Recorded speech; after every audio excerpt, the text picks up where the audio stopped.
My name is Catherine. I'm currently 34 years old, and I've been living with my mother at our family home since my father passed away 3 years ago. I chose to stay at home because I felt it was too risky to leave my mother alone. So, I've been living at home for these 3 years. During this time, the worst kind of people paid a visit to me and my mother. These awful individuals were none other than my real brother, Bob, and his wife, Jane. I've known my brother since he was born, and Jane, his wife, was a classmate of his since middle school. They've been dating since then, and Bob would bring Jane home every vacation, so I got to know her too. To put it bluntly, I can't forget these two. To be honest, they used to bully me just for fun. Both my parents were busy with their jobs, so it was pretty common for them to be absent on weekends. However, when they weren't home, that's when the worst time would start. Our family home, which we've been living in, is a rather spacious mansion built by my father, who was a CEO. But as soon as I was told to play hide and seek in this mansion and I got inside a closet, my brother and Jane immediately filled the closet with stuff, blocking my way out. I was often stuck in the closet until just before my parents returned home, and would frequently get scolded by my mother for messing up the inside of the closet. However, since my mother only worked in the mornings, she came home early one day and saw Bob and Jane stuffing me in the closet and blocking the door. She was furious as if she was on fire. From then on, I was never locked in the closet again, but the harassment from the two never ceased. I hated my parents for not being at home when I needed them. Of course, I resented my brother and Jane, but I also felt spiteful towards my parents who wouldn't help me. However, when I reached middle school, for some unknown reason, Bob and Jane shredded my school uniform with scissors, scribbled all over almost all my textbooks with pens, and cut them with scissors. They even ruined my cushions and beddings. I later learned that the two, who were high school students at the time, got bad grades on their final exams and were pissed off from being scolded by their parents. That's probably why they took such a horrible revenge on me. I was dumbfounded in my tattered room. Why am I experiencing such a thing? Why won't anyone help me? I stood there, lost in those thoughts. Then, when I didn't come to the dining room even at dinner time, my mother, who came to call me, saw my room and screamed. Upon hearing her, my father also rushed in. My brother, who came in last, was struggling to suppress his laughter, and occasional chuckles slipped out. To my surprised parents, I said, "Mom, Dad, I want to leave this house." As soon as I said that, tears started to overflow. "No one is helping me. Bob and Jane are always mean to me together. My toys, my study tools, and my clothes are all ruined. I don't want to live in such a house. I hate both of you, Dad and Mom. You guys won't help me." Perhaps it was the first time I cried so much in front of my family. Until then, I had been silently enduring and crying quietly even when things were tough. But then, I cried out loud like a child. Seeing me like this, my mother hugged me and said, "I'm sorry for everything until now." Even my brother, after seeing such a scene, seemed to realize the gravity of the situation and tried to run away, but my father grabbed him by the collar. "Do you realize what you've done? This is a crime." Although my father didn't yell, his low voice was scary even to me, who wasn't being scolded. "Ah, crime, that's an exaggeration. We just played a bit too much. Destruction of property is a crime. You understand that you need to compensate for it, right? But Catherine is family. And I'm a minor. Minors can't be criminals, right?" My father sighed deeply at my brother's frivolous words. "Indeed, a minor like you doesn't have the ability to pay. However, it's the parents who clean up the mess. If you can't compensate, we will have to. We also bear responsibility for raising you this way. I think it's time you go live with your uncle." "Huh?" This uncle was actually my father's younger brother. He was a stern figure who absolutely despised dishonesty and was feared by all the neighborhood kids, kind of like a boogeyman. He was nice to well-behaved children like me and the other kids, but he had no tolerance for pranksters like my brother, Bob, and Jane. Bob never got along well with this uncle. No way! I don't want to live with Uncle. I promise I won't do this kind of thing anymore. I've heard that too many times. When you and Jane locked Catherine in the closet. When you two chased Catherine around. When you threw bugs at Catherine, knowing she's afraid of them. Each time we learned of your actions, we scolded you and you always promised to never do it again. But you did it anyway. We can't keep someone who hurts our family at home, even if they are family. Never set foot in this house again. With that said, my father took Bob by the scruff of his neck and dragged him away. Later, I found out that my father and mother had been angry at Bob's behavior. However, even after being scolded, Bob didn't seem to understand why he was being punished. He just continued his annoying antics against me. He must be beyond help. That's what I decided to think. There are idiots in the world who don't understand the most basic rules of society. I learned this from watching Bob and Jane. Originally, Bob planned to go to some university on our father's dime after finishing high school.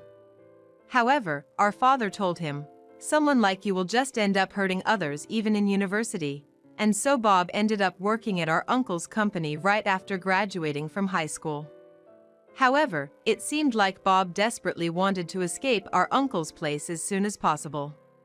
As soon as he finished high school, he rented an apartment with Jane, who had also just finished high school, and they wanted to live together.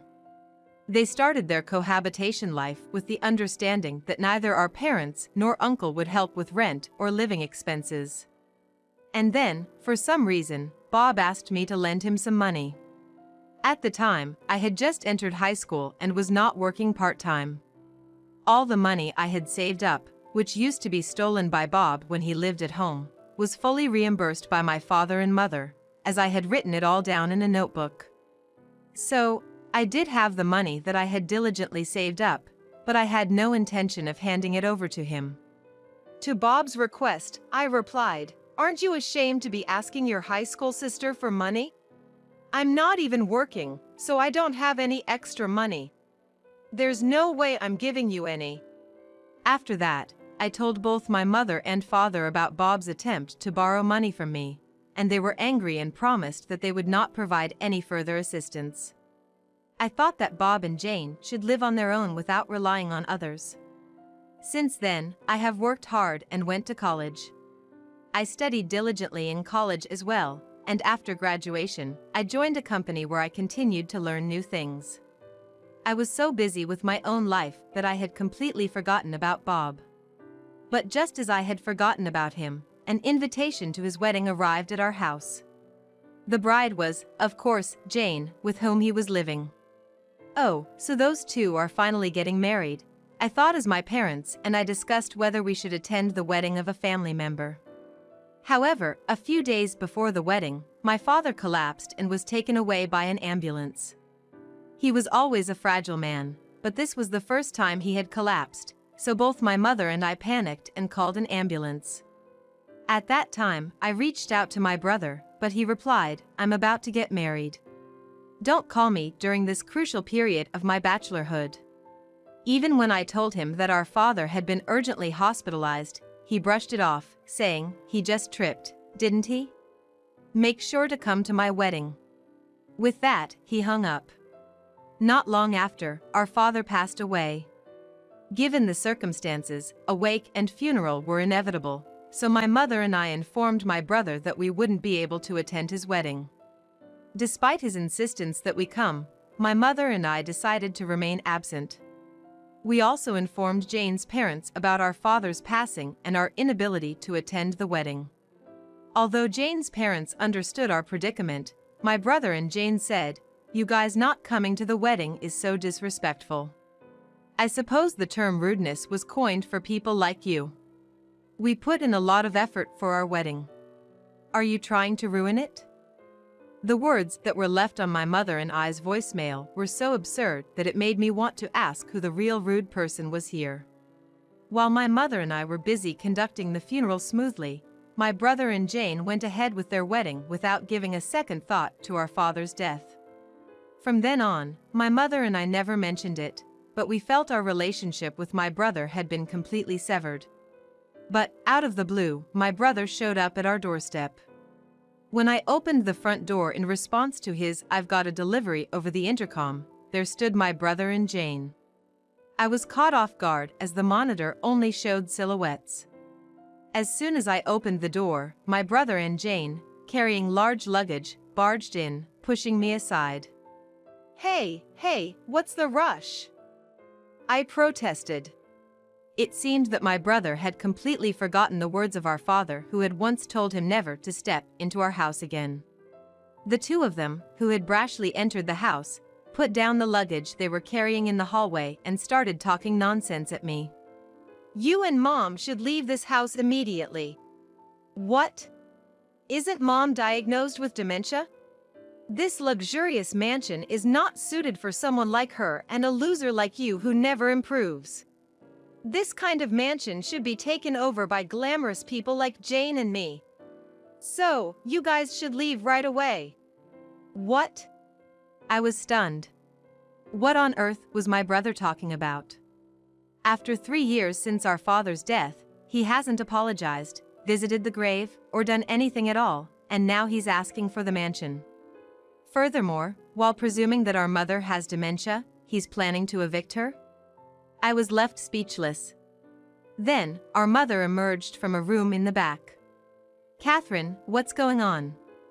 As my mother peeked out and saw my brother, she said something unbelievable. "Oh, who might you be? If you're a stranger, please leave," she said. Hearing this, my brother and Jane laughed mockingly at her. "See? This is how she is every time we call her. Her dementia must be getting worse. I'll leave it to you to take care of Mom. You can have Mom. I'll take the mansion.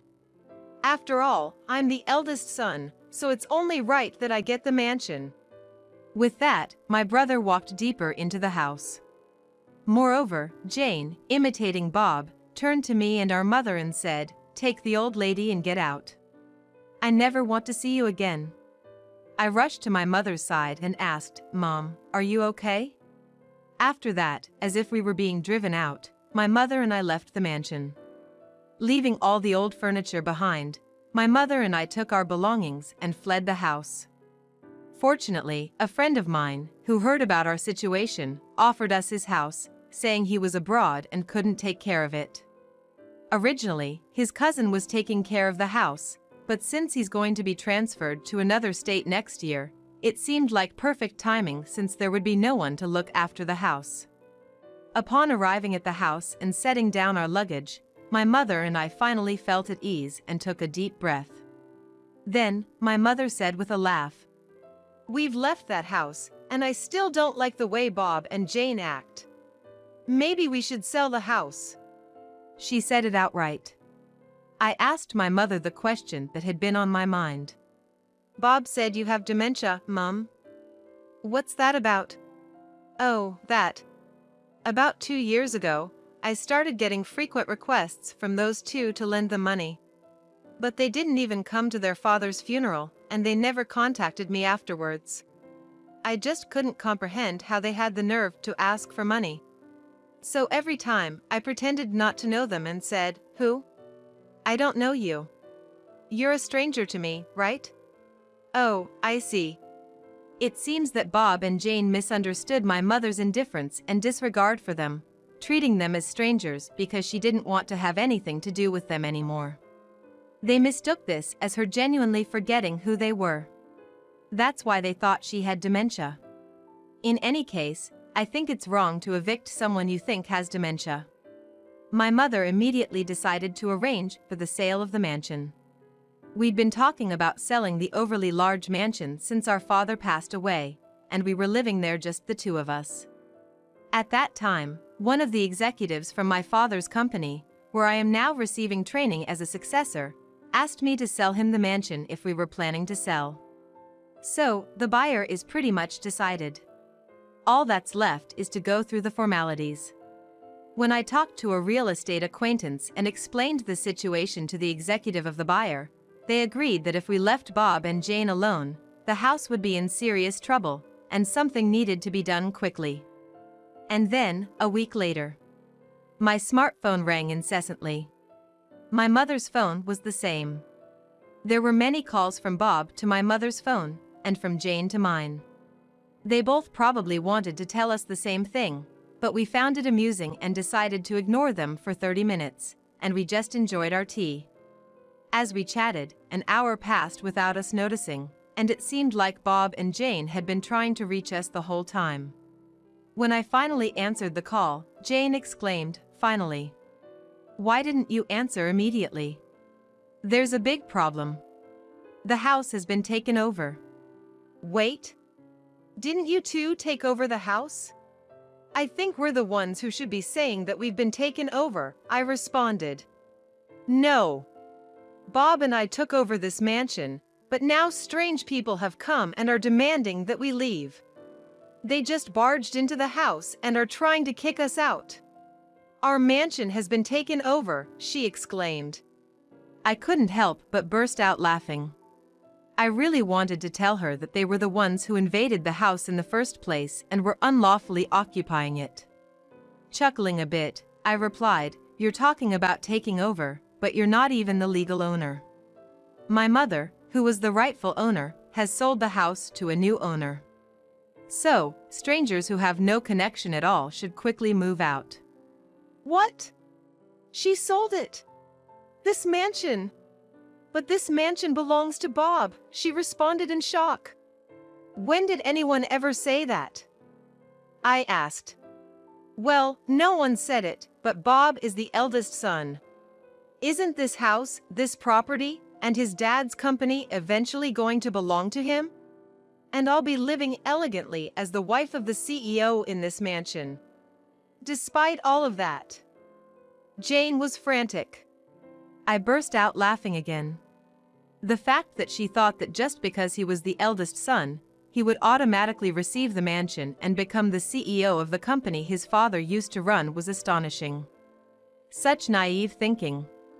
Given Jane's staunch belief, Bob probably also believed that he would inherit both the mansion and the company, even though no one had ever promised him that. Again, I laughed at Jane's words. Bob as a CEO? You as a CEO's wife? How can you even dream of such things? You're both still working as low-level employees at the company where you first got picked up, without ever studying to succeed the business. She probably didn't expect to be ridiculed. Stunned by my words, Jane retorted, "What? In that case, I'll inherit the company from Uncle." I laughed even more. You should at least check your company's personnel announcement. As for my uncle's company, his cousin's son became the president last month. What? So, there's no way for Bob to become CEO, and I can't be a CEO's wife? Jane was in disbelief. That's correct. Can I hang up now? I don't think I need to talk to strangers anymore, I replied. Wait. Please, Catherine, give us some money, Jane pleaded. Well, goodbye then. I ended the call. I later heard from Uncle about what happened next. Bob and Jane didn't want to leave the mansion. They clung to the pillars and refused to go. Uncle had to come and pick them up. It seems that since they were hired by Uncle's company, they have been undergoing a strict education, and they were so scared that they cried as Uncle took them away. It was decided that they would be left at a mountain retreat of one of Uncle's acquaintances, because they were too unpredictable when left on their own. They've been warned by Uncle that if they don't straighten up at the retreat, they won't be able to leave the mountain for the rest of their lives. Despite this, they've tried to escape multiple times, but they've been caught each time. As for me, the person who said he would take care of the house management was my fiancé, who's currently working abroad. I'm currently living in his parents' house. He's planning to end his long-term assignment abroad this year, so we'll be planning our wedding ceremony soon. My mother and uncle, who helped us out, will be invited to the wedding. Of course, we will not invite Bob and Jane.